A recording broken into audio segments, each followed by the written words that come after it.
안녕하세요. 행복한 수다, 유쾌한 수다, 밥상머리 이수다의 아나운서 박지윤입니다. 반갑습니다. 지난해 10월 코트라가 발간한 2019년 한국이 열광할 세계 트렌드. 거기에 이런 항목이 있었습니다. 바로 노블푸드.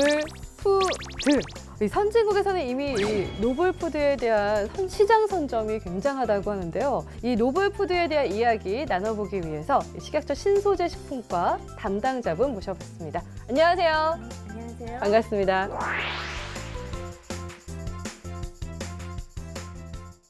저는 노블푸드 사실 말씀드려서 정말 좀 나름대로 그래도 좀 트렌디한 사람이라고 생각을 했었는데 처음 들어봤어요. 예, 그래서 오늘 굉장히 막 눈이 휘둥그레져서 이게 뭐야? 뭐 굉장히 지금 설레요. 많은 정보 좀 기대를 하고 있는데 노블푸드가 일단 뭔지 한마디로 좀 말씀을 해주세요. 한마디로 말씀을 드리면 지금까지 섭취하지 않았던 새로운 식품 원료라고 이해하시면 좋을 것 같습니다. 지금까지 한 번도 먹지 않았던. 네. 그럼 좀 어떤 게 있나요?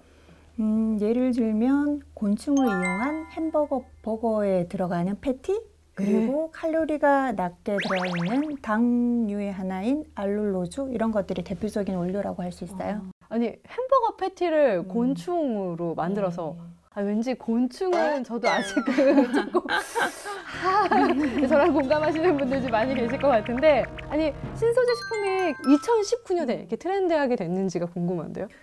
우선 2013년도에 유엔 식량 농업 기구인 그 FAO에서 곤충을 작은 가축이랑 용어를 지칭했어요. 왜냐하면 곤충에는 단백질 함량이 풍부하게 들어있고 그리고 비타민이라든지 불포화 지방산 이런 것들을 포함한 영양소가 많이 들어있기 때문에 미래의 식량난을 해소할 수 있는 그런 원료로 지금 지칭하고 관리를 하고 있고요. 들어보니까 왜 신소재로 선정이 됐는지 확실히 이해가 되는데, 이 신소재 식품들의 그 안전 유무가 굉장히 궁금할 것 같아요. 왜냐면 또 새롭게 이렇게 나왔으니까 과연 이게 어떨까 이렇게 생각이 되잖아요. 어떻게 관리하고 있나요, 우리나라에서는? 우리나라에서는 새로운 식품으로 인정을 사용하고자 하면 저희 관련 규정이 있어요. 그 규정이 식품 등 한시적 기준 및 규격 인정 기준이라는 그 기준에 따라서 안전성 평가를 통해서 그 안전성을 인정을 받으면 사용이 가능합니다. 그러면은 이 식품들은 신소재 식품으로서 안전성 평가를 받은 그런 맞습니다. 제품이다라는 말씀이시죠? 맞습니다. 뭐 그런 게 어느 정도나 되는 거예요? 제도가 2010년도에 처음 도입이 돼서 현재 35건 정도 인정이 되어 있습니다. 35건 정도. 그렇구나. 뭐 어떤 것들이 있어요, 주로?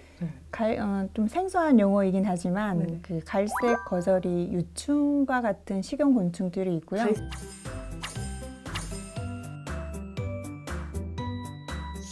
이런 곤충들이 듣기만 해도 너무 신기한데, 근데 곤충은 다른 나라에서도 이렇게 식품으로 많이 먹고 있는 거죠? 전 세계적으로 한 2,000여 종의 식용곤충이 있는 걸로 알려져 있는데요. 하지만 실질적으로 먹고 있는 곤충은 많지는 않고요. 중국, 벨기에 이런 일부 국가에서는 식품으로 섭취를 하고 있어요. 근데 하지만 우리나라에서는 식품으로 섭취한 경험이 없기 때문에 안전성 평가를 통해서 별도로 인정을 받아야 되는 절차가 있습니다. 그러면은 이 새로운 식품으로 인정된 그 곤충에는 어떤 게 있나요?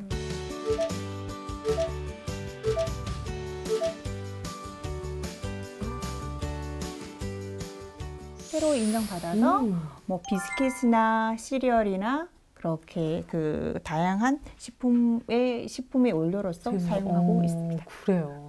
너무 신기하다. 듣는 내내 믿기지가 않아요, 정말. 어떤 맛인지. 그러면 제가 제품을 몇 가지 들고 왔는데요. 한번 맛을 보시겠어요? 이런 것들입니다. 이런 거 아니에요? 이건 아니에요? 얘는 맞습니다. 맞죠? 갈색 거저리. 맞죠? 딱 보여요. 너무 신기해. 딱 보여요. 이거 너무 보여요. 이거 먹어볼게요.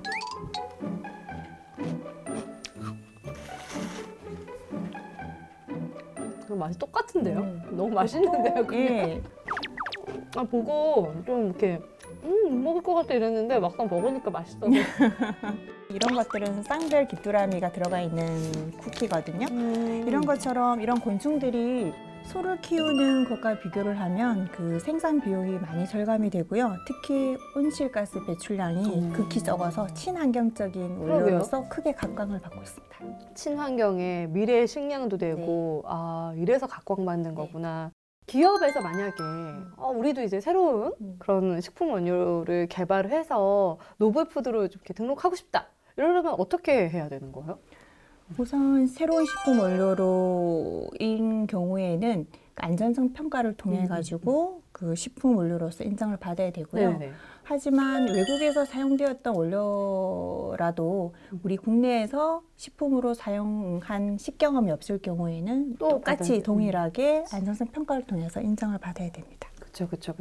안정 신청을 위해서 그러면 그 필요한 절차가 어떻게 되는지 좀 간단하게 설명을 해주세요.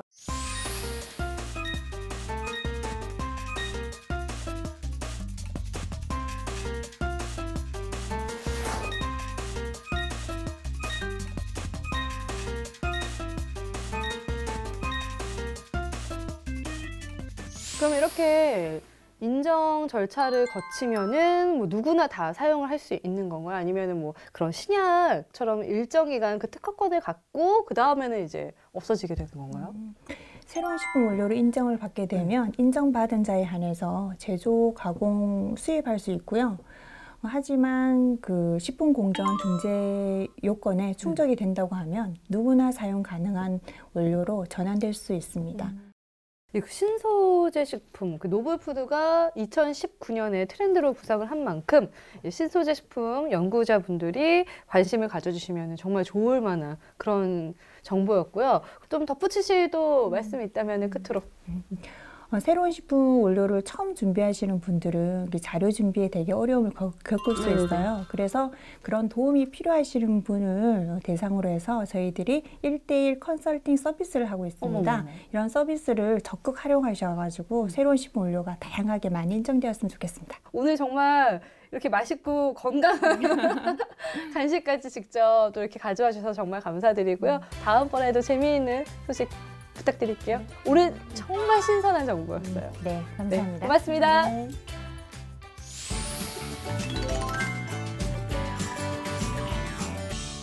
얼마 전 반가운 소식이 있었죠. 세계무역기구에서 일본 후쿠시마 수산물에 대해 우리나라의 수입 금지 조치가 정당하다라는 판결이 내려졌습니다. 이 소식 굉장히 기뻤는데요. 근데 이 소식을 이렇게 듣고 보니까 그럼 다른 수입 식품에 대해서는 좀 안전한가? 라는 그런 의구심이 생기더라고요. 그래서 이번에 수입 식품 안전에 대해 저와 함께 수다 나눠주실 분 모셔봤습니다. 안녕하세요. 안녕하세요. 반갑습니다.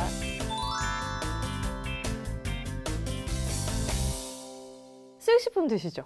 네, 당연히 먹고 있습니다. 저도 굉장히 많이 먹는데 뭐 미국산 소고기, 호주산 고기, 그리고 뭐 노르웨이산 고등어, 연어 너무 많아요. 네. 굉장히 많이 눈에 띄고 늘었구나 예전보다 이런 게 생각이 드는데 수입 식품의 그 수입량이 정확히 어느 정도 늘었나요? 네, 최근 5년간 수입신고를 보면 매년 한 7% 정도가 늘어나고 있습니다. 지난해 수입식품만 하더라도 잠정적으로 166개국으로부터 약 274억 달러, 우리나라 돈으로는 30조 3천억 원 정도 수입됐는데요.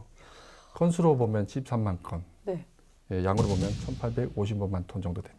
1,855만 톤이요? 네. 이야, 정말 상상이 안 될 정도다. 굉장히 어마어마하네요. 이게 그러면 잘 관리가 되고 있는지? 네, 안전하게 관리되고 있습니다. 현재 우리 식약처는 수입식품 안전을 위해서 현지 실사, 유통 단계까지 관리하고 있습니다. 현지 실사라고 한다면은 그럼 실제로 그 외국에 있는 제조 공장에 가서 실사를 하신다는 말씀이시죠? 네, 맞습니다. 과거 부적합 이력이 있거나 해외 유해 점검 등으로 해서 필요한 점검이 있을 때에는 저희들이 공장을 방문해서 위생 상태를 직접 점검하고 있습니다. 그냥 이렇게 우리나라 수입 유통하는 곳에 가시는 게 아니라 직접 그 제조 공장, 다른 나라에 가서 점검을 한다고 하시니까 굉장히 좀 이렇게 안심이 되는데요. 네. 유통 단계는 그러면은 국내에서 판매가 되는 부분도 관리를 하신다는 것 같은데 어떻게 이루어지고 있나요? 예, 통관대에서 일단은 부적합 판정이 나거나 해외에서 문제가 있다는 정보가 입수되면 동일한 식품이 우리나라에 들어왔는지 여부를 확인하고 네네. 만약에 들어왔다면 즉시 회수 조치를 하게 됩니다. 즉시 회수요. 네. 우리나라 식품보다 더 까다롭게 이루어지는 게 아닌가라는 생각이 들 정도인데 혹시 요즘 뉴스에 이슈가 되고 있는 논이분말 제품인데 들어보셨나요? 논이 제품이 들어봤어요. 네. 들어봤어요. 네. 그 금속성 이물이 발견돼가지고 좀 문제가 됐었잖아요. 네, 그렇습니다.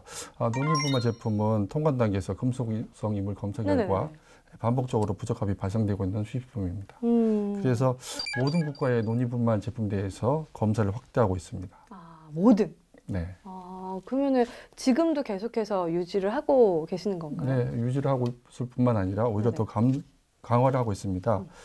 통관 단계에서 정밀 검사에도 불구하고 반복적으로 부적합이 발생하고 있기 때문에 이제는 수입자가 스스로 검사기관에 의뢰해서 검사 결과 부적합이 없다는 증명이 되어야만이 저희들이 수입 신고를 할 수 있도록 되어 있습니다. 그러면 수입 신고 전에 수입자가 스스로 논이불만 제품이 안전한지를 반드시 검사한 후에 그 다음에 신고를 할 수 있다. 네. 이런 말씀이신 거죠. 그러면 이 수입자의 책임이 더 강화가 됐다 이런 말씀이시네요. 네, 맞습니다. 검사 결과 적합한 것만 저희들이 신고를 네네. 받고 있습니다. 그럼 신고 전에도 사전에 그 수익식품 안전 관리가 이루어지고 있다는 건데 그럼 현재 수익식품 검사 절차는 어떻게 되나요? 네, 일단은 전사 시스템을 통해서 수입자가 신고를 하게 되면은 담당자가 서류 검사, 현장 검사, 네네. 정밀 검사를 진행하고 있습니다. 국내의 기준에 적합한 수입 유통 제품만 저희들이 판매를 하도록 하고 있습니다. 아까 들어보니까 그 수입량이 지난해 73만 건이나 된다고 하셨는데 이게 뭐 일일이 다 이렇게 확인되는 건가요? 네, 맞습니다. 기본적으로 수입 신고서를 보면서 이제 성분 정보, 네네네. 유통기한, 구비 서류 등을 검토하게 되고 사용 불가능한 원료가 없는지 또는 표시사항이 올바른지를 검토를 합니다. 위에 보생 창고에 직원이 직접 나가서 네네. 현장 검사를 통해서 수입 식품을 직접 확인합니다. 또한 위해 정보가 있거나 국내 수입되는 제품에 최초되는 제품인 경우에는 필수적으로 정밀 검사를 진행하고 이후에도 부적합 일등에 따라서 네네. 무작위 검사를 진행하고 있습니다. 하지만 지금 수입량이 매년 늘어나기 때문에 혹시 이런 위해 식품이 우리나라의 안전망을 통과할 경우가 있어서 저희들이 미리 대비할 필요가 있습니다. 맞아. 워낙 뭐 요즘 글로벌하니까 그렇죠. 네. 뭔가 좀 특단의 조치가 필요하지 않을까 싶어요. 그렇습니다. 네. 예. 그래서 더 깐깐하고 똑똑하게 수입품을 관리하기 위해서 현재 검사 시스템을 전면 개편해서 지능형 수입식품 시스템으로 구축하려고 합니다. 그러면 이 지능형 수입식품 시스템 이건 과연 어떤 건가요? 네, 현재 사람이 하고 있는 수입신고서 검토를 최대한 자동적으로 처리하여 늘어나는 수입량에 대처하고 방대한 양의 국내 위해 정보도 실시간 반영해서 문제점이 통관되지 않도록 하는 시스템입니다. 수출국 증명서의 경우 4차 산업기술인 블록체인 기술을 적용해서 위조 변조가 불가능하도록 할 예정입니다. 그럼 사람이 예전에 했으면 지금은 뭐 컴퓨터가 쉽게 뭐 알아서 해준다는 거예요? 뭐 그렇습니다. 해준다는 거예요? 네, 많은 양의 정보를 처리하려면은 컴퓨터의 어떤 도움을 받아야 되는데 최근에 등장하고 있는 인공지능 네네네. 아니면 기계의 딥러닝 기능 이런 것들도 저희들이 접목해서 최대한 만약의 수입식품을 안전하게 처리할 수 있는 그런 시스템을 구축할 예정입니다. 그렇구나. 또 더 좋은 장점도 있다면서요? 현재 시스템은 식품, 수산물, 축산물이 따로 관리되고 있는데 이것도 하나로 통합할 예정이 있습니다. 그러면은 이 모든 거를 지능형 수입식품 시스템 구축을 해서 통합 관리를 할 거다 이런 말씀이신 거죠? 네, 그렇습니다. 예. 그렇군요. 그럼 이렇게 되면은 지금도 계속 뭐 장점에 대해서 말씀을 해주셨지만 지금이랑 확연히 다른 장점이 어떤 게 있을까요? 우선 수입식품의 안전성이 많이 높아질 것을 기대하고 있고요. 또 수입자도 수입품 자가 진단 기능을 통해서 문제 있는 제품을 미리 확인하고 사전에 예방할 수 있도록 저도 기대하고 있고 우리 공무원들도 역시 업무 효율이 많이 높아질 것으로 생각하고 있습니다. 업무 효율도 많이 높아진다. 그래요. 네. 그럼 이런 시스템이 지금 현재 구축 중이라는 말씀이신 거죠? 네. 그러면은 우리 수입식품의 그 안전을 위해서 좀 하루빨리 구축이 됐으면 좋겠는데 언제 저희가 만나볼 수 있는 건가요? 저희들이 올해 안에 이 시스템을 구축하려고 계획 중에 있습니다. 그렇구나. 아니, 올해 아니면 엄청 지금 바쁘실 텐데도 이렇게 시간 내주셨네요. 감사합니다. 네. 국민들의 안전한 수입식품을 위해서 열심히 수고해 주시기 바라겠고요. 오늘 좋은 말씀 감사드립니다.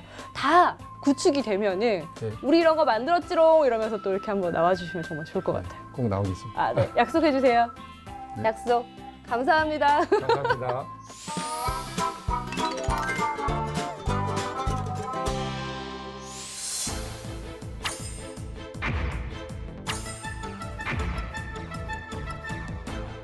자, 이번엔 대한민국 모든 성인들의 건강을 위해서 아주 똑소리 나는 과장님 한 분 모셨습니다. 안녕하세요. 네, 안녕하세요.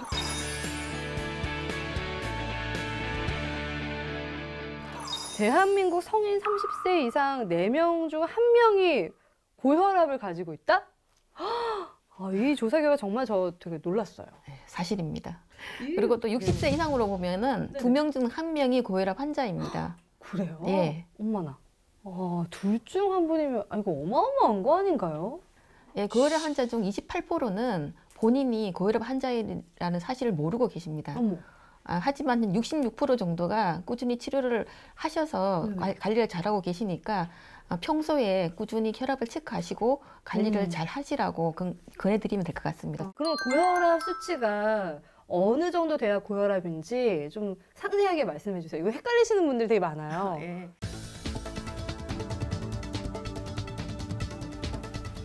큰 차이가 없네요, 진짜. 그럼 정상 범위를 좀 조금이라도 넘었다 하면은 고혈압 아닌가 좀 의심을 해보는 게 좋겠네요. 예, 그 고혈압 정된가를 보시면 됩니다. 예. 그럼 어떻게 관리하면 될까요?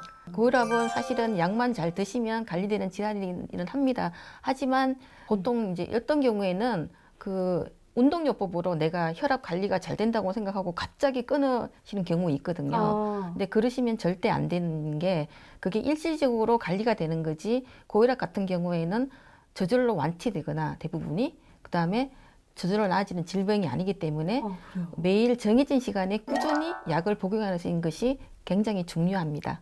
절대로 그냥 알아서 먼저 끊지 말아라 이런 말씀이신 거죠? 예, 그렇습니다. 예, 정해진 시간에 꾸준히 드셔야 되는 겁니다. 네. 예. 그러면 특별히 좀 그 외에도 주의해야 될 사항 같은 게 있을까요? 예, 고혈압은 성분에 따라서 약간 복용 시간이 좀 틀리거든요.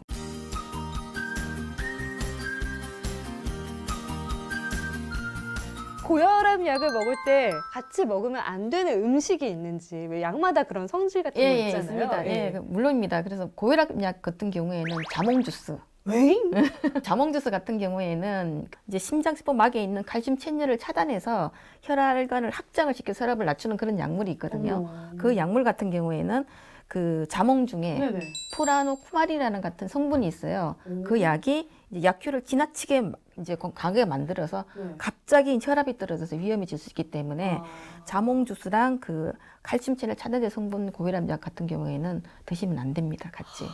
고혈압 환자분들 꼭 기억하셔야 될 것 같고요. 자몽 주스. 그리고 자, 그러면 이번에는요. 정말 똑소리 나는 고지혈증 약 복용법에 대해서 한번 알아보도록 하겠습니다. 고지혈증은 일단 어떤 질환인지 설명 부탁드릴게요. 고지혈증 같은 경우에는 누구에게나 일어날 수 있는 생길 수 있는 질환이거든요. 50대 이상이 되면 조금 이제 우리 몸 속에 이제 지방질이 원래는 있는데 그게 필요 이상으로 이제 많아지게 되어서 생기는 질환이기 때문에 이제 50대 이상 여성분 같은 경우에는 갱년기가 되면서 여성 호르몬이 더 이상 생성이 안 되니까 이제 콜레스테롤 양이 갑자기 이제 늘어나는 경우가 생깁니다. 그래서 50대 이상 여성분들은 조금 조심을 해야 되는 그런 질환입니다. 들으셨죠? 50대 이상 여성분들, 네. 특히 조심하시라고 합니다. 네. 그러면 고지혈증은 왜 생기는 거예요? 뭐 많이 먹어서 그런 거예요? 아니, 고지혈증 같은 경우에는 이제 뭐 선천적으로 태어나는 경우도 있지만 이제 생활 습관 같은 경우, 그래서 뭐 고기 같은데 동물성 지방이라고 불리는 포화지방산이 되게 좋아해요. 풍부한 음식을 먹는다든가, 그 다음에 콜레스테롤이 많은 음식들 같은 걸 먹는 튀김 막 이런 거. 막 그런 거, 예, 그런 거를 이제 이렇게 먹거나 아니면 뭐 운동 부족. 위험한데 딱 하나네.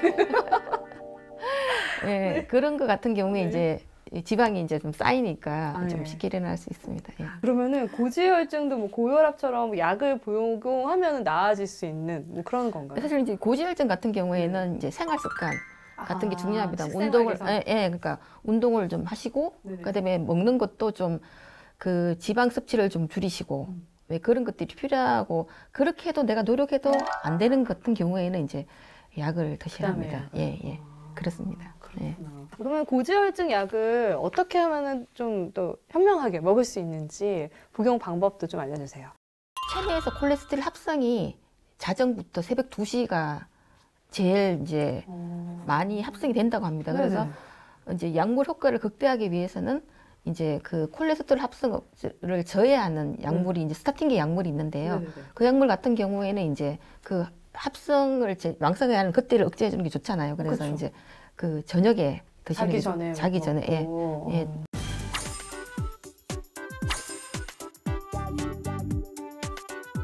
고지혈증도 좀 상극인 음식이 있을까요? 이 음식을 만든다. 예, 고지혈증 약물 같은 경우에도 스타틴계 약물이죠. 아까 네네. 끝에 스타틴으로 끝나는 네, 약물. 맨 처음에 말씀해 주셨던 거. 예, 예, 저녁에 그- 먹으라고 했던 거. 그 약물 같은 네. 경우에는 저희 이제 고혈압 약 중에 그 칼슘 억제제 자체는 네네. 그 억제제처럼 자몽 주스랑 이것도 안 돼요? 예. 자몽주스란 문제구만. 오늘 의약품 복용법 아주 잘 들었고요. 끝으로 좀 덧붙여 주실 말씀이 있으신가요? 그래서 뭐 다른 약도 마찬가지겠지만 이제 고혈압 약이라든가 고지혈약 모두 네네. 저희 이제 식약처의 의약품 통합 정보 시스템이라고 새로 이렇게 개편한 시스템이 있습니다. 그 주소는 nedrug.mfds.go.kr이거든요. 네네네. 거기 들어가시면 의약품들 검색하시면 이제 뭐 약이 어떤 게 있고 그다음에 안전사인 정보까지 상세하게 잘 안내해주고 있으니까 많은 이용 부탁드리겠습니다. 아, 네. 고혈압 약이나 고지혈증 약 복용 중이신 분들은 꼭 이 사이트 들어가서 정확한 정보 파악하시고 들으시면은 우리 몸을 더 사랑하는 방법이 되지 않을까라는 그런 생각이 듭니다. 오늘 정말 좋은 말씀 감사드리고요. 저도 제가 좀 고지혈증이 아닌가 한번 집에 가서 좀 의심을 해봐야 되겠네요. 정말. 아, 오늘 재미있는 정보 감사드립니다. 고맙습니다. 네, 감사합니다.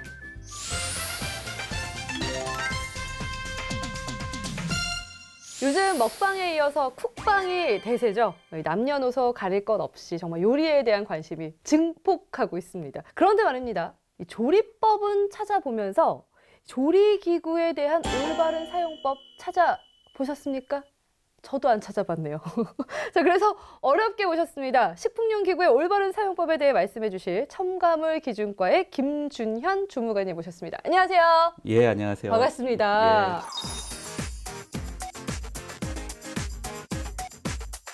아무래도 뭐 식품 조리기구 이러니까 이렇게 단아한 여성분이 나와 주셔서 하실 줄 알았는데 굉장히 이렇게 덩치 좋으신 분이 머리 치운 분이 오셔가지고 좀 요리 좀 하시나 봐요. 어쨌든. 요리는 잘 못하지만 네. 뭐 나가서는 많이 하고요. 그래도 그거 밥은 보면. 자신이 있습니다. 그래요? 예, 고기도 잘 굽고. 자, 오늘 어떤 식품 조리기구에 대해서 말씀해 주실 건지 궁금해요. 뭐 일단 뭐 캠핑 갔을 때 사용하는 뭐 그 식기라든지 아니면 뭐 알루미늄 호일 그리고 뭐 일회용기. 캠핑 가시는 분들 워낙 많으니까 캠핑족 이런 분들 네 주목해 주시면 좋을 것 같습니다. 캠핑장에서 많이 쓰는 스테인레스 코펠 뭐 관련된 얘기를 먼저 했으면 합니다. 코펠 예. 그래요, 맞아요. 코펠도 뭐 알루미늄도 있고 스테인레스도 있긴 한데, 그래요? 예, 뭐 최근에 스테인레스가 좀 뭐 고급지다고 네네. 하나요? 그래서 많이 사용되고 있긴 합니다. 아, 그렇구나. 그럼 그런 식품 용기를 잘 사용할 수 있는 꿀팁 방출해 주시죠. 스테인레스 같은 경우에도 이 깨끗이 뭐 세척돼서 나오는 제품도 있지만 그렇지 않은 제품들이 있습니다. 광택이 있는 스테인레스 같은 경우는 연마 공정을 거치는 경우들이 있는데 네네.